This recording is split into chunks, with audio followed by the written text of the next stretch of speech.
नमस्कार, मेरा नाम हेमंत कुमार है। आज के इस वीडियो में हम बात करेंगे कर्नाटक में आखिर राजनीति में चल क्या रहा है। कर्नाटक में सत्तारूढ़ कांग्रेस में सत्ता परिवर्तन को लेकर के लंबे वक्त से कयास लग रहे हैं। राजनीति के गलियारों में इसे लेकर चर्चा हो रही है और चर्चा इस बात को लेकर के हो रही है कि क्या कर्नाटक में बदलने वाला है कांग्रेस के भीतर। और ये तूफान, ये चर्चाएं पैदा हुई तो हुई कैसे, ये ज़रा आपको समझने की ज़रूरत है। दो अलग अलग गुट हैं और ये कहा जा रहा है कि कर्नाटक की कांग्रेस में दो अलग अलग गुट है जो अपने अपने दावे भी कर रहे हैं। अब ये तमाम चीज़ें जब हो रही हैं कर्नाटक में और वहाँ पर जहाँ पर कांग्रेस की सरकार है, कांग्रेस के नेताओं के बयान आपने सुने होंगे कि ऐसे लोगों को पहचानेंगे जो लोग पार्टी के लिए काम नहीं करते, ऐसे लोगों को पहचानेंगे जो लोग पार्टी के लिए समर्पित नहीं है, उनको बाहर का रास्ता दिखाएंगे, षड्यंत्र करने वालों को बाहर का रास्ता दिखाएंगे। इसलिए ये बहुत महत्वपूर्ण है ये वीडियो, क्योंकि देखिए ये कयास दिनों दिन गहरा रहे हैं। कांग्रेस के कर्नाटक के जो प्रभारी रणदीप सुरजेवाला, उनकी पार्टी के नेताओं के साथ बैठक हुई और बीच बैठक में मुख्यमंत्री सिद्धारमैया ने यह साफ कर दिया कि वो पूरे 5 साल के लिए पद पर बने रहेंगे। अब इधर उप मुख्यमंत्री ने भी कहा कि मेरे पास अब विकल्प ही क्या है, मुझे उनके साथ खड़ा रहना है।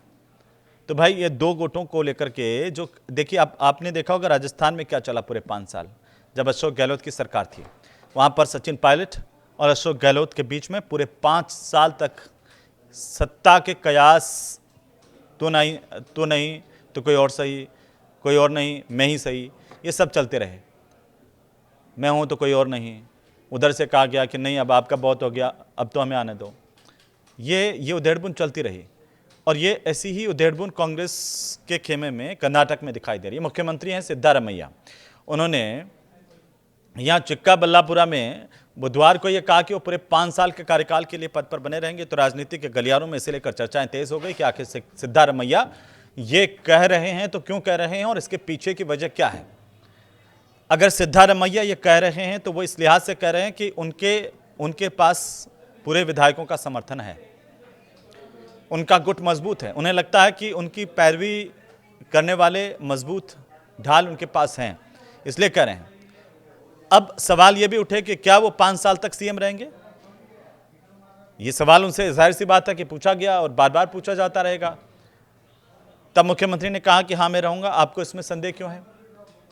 उन्होंने कहा कि जैसा मैंने आपको मैसूर में बताया था कि हमारी सरकार 5 साल चट्टान की तरह बनी रहेगी। बीजेपी के लोग दिन में ख्वाब देखते हैं और यह भी स्पष्ट कर दिया कि बेंगलुरु में जो बैठक हुई, राज्य कैबिनेट की बैठक, वो कर्नाटक भर में डिविजनल मीटिंग सीरीज का हिस्सा थी। उन्होंने कहा कि हमने पश्चिमी क्षेत्र में कैबिनेट की बैठकें की हैं। आज हम बेंगलुरु डिवीजन में एक मीटिंग कर रहे हैं, कुछ दिनों बाद हम बेलगावी संभाग में भी बैठक करेंगे, हम विजयपुरा में भी बैठक करने पर चर्चा कर रहे हैं।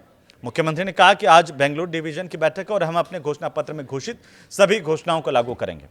उन्होंने बीजेपी को सत्ता में रहने के दौरान अपने विकास कार्यों का सबूत दिखाने की चुनौती दी है। अब आप ये चुनौती वाला ट्रेंड देखिए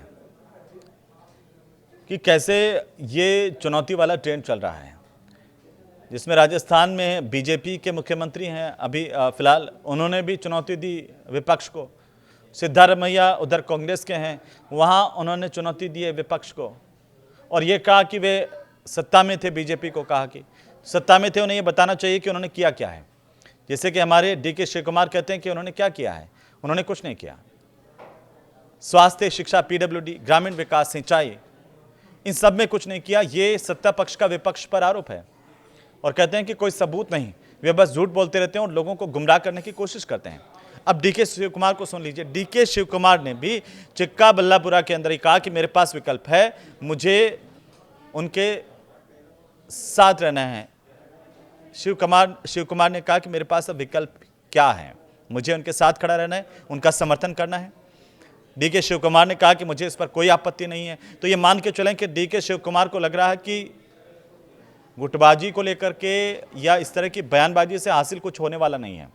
सिद्धारमैया के पास विधायकों का पावर है, जैसे कि राजस्थान में अशोक गहलोत के पास था, सचिन पायलट के ऊपर तमाम आरोप भी लगे, सरकार नहीं बदल पाई।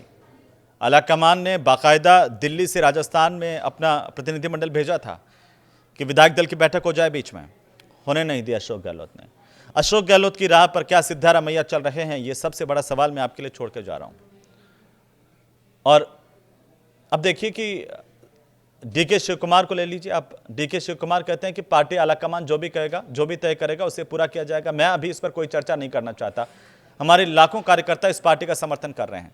और उन्होंने कहा कि पिछले कुछ वक्त से राजनीतिक हलकों में खासतौर पर सत्तारूढ़ कांग्रेस के अंदर इस साल के अंत में मुख्यमंत्री बदलने की अटकलें लगाई जा रही है, जिसमें सिद्धारमैया, उप मुख्यमंत्री डीके शिव कुमार के बीच सत्ता परिवर्तन समझौते का हवाला दिया गया है। यह कहा गया था कि सत्ता का परिवर्तन होगा, 2.5 साल तुम, 2.5 साल कुछ और। अब हालांकि उप मुख्यमंत्री डीके शिव कुमार ने यह बयान दिया कि नेतृत्व परिवर्तन पर कोई चर्चा नहीं हुई है। उन्होंने राज्य में सीएम सिद्धारमैया और पार्टी की सरकार को मजबूत करने पर जोर भी दिया है।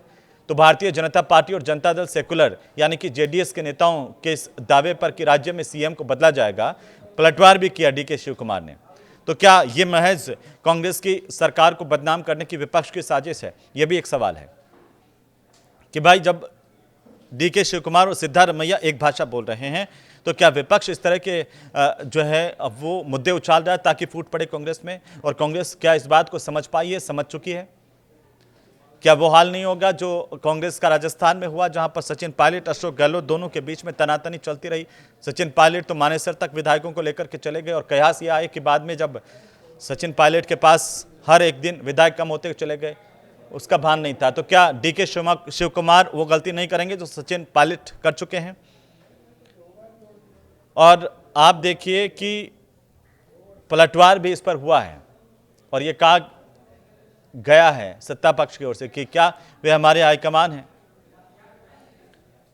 और ये सवाल भी पूछा कि भाई आर अशोक जो विधानसभा में विपक्ष के नेता हैं, बीजेपी के आदमी हैं, बीवाई विजेंद्र बीजेपी के प्रदेश अध्यक्ष भी बीजेपी के आदमी हैं, चलवड़ी नारायण स्वामी विधान परिषद में विपक्ष के नेता हैं, बीजेपी के आदमी हैं, अगर वे ऐसी बातें करते हैं तो क्या आप लिखेंगे?